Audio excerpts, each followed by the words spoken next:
As far as music, well, I think it was like I seen the Beatles cartoon as a kid, so that made me want to do music. And then after that, as far as hip hop producing, it was the first time I heard like maybe a Public Enemy or record or like a BDP, something like that.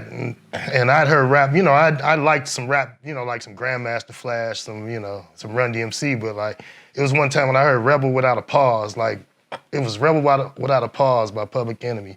And that was just like a shocking song to me. Like that just sonically, it just shocked the shit out of me. Just, excuse my language. Yeah, but hearing that song, I was like, wow, that was something. And then my brother, he was already a DJ. And he had started producing or making beats. And back then, this is the 80s. So like the DJ, every crew had a DJ. And by default, the DJ's job was to make the beats. I mean, that's your job. You the DJ, you got the records, you got the samples, so you got to do it, And he was tasked with doing that. And he had a drum machine, and I started, messing around, watching him.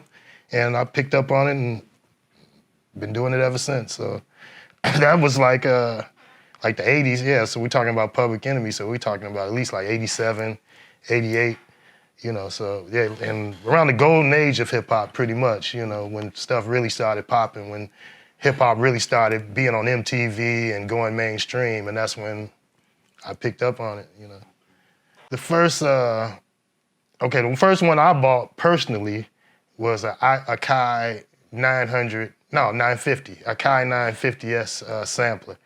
And, because sampling, that was just the stuff back then, that's all everybody sampled.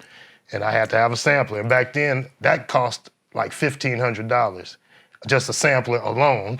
Like it wasn't even with a MIDI controller, to control the samples, or a sequencer, to sequence the samples into a song or anything like that. It was just straight sampler, and I mean, that just shows how lucky, producers are now, because they could buy an app for $99 that does everything that I was spending thousands of dollars on back then, and everybody was spending $1,000, back then. So yeah, it was that Kai 950. I don't have that anymore. That was the victim of let's just say a personal situation. Somebody decided to take it out on the sampler. They were mad at me and decided to take it out on the sampler. So after that, it was the Kai MPC series, and that's still popular today.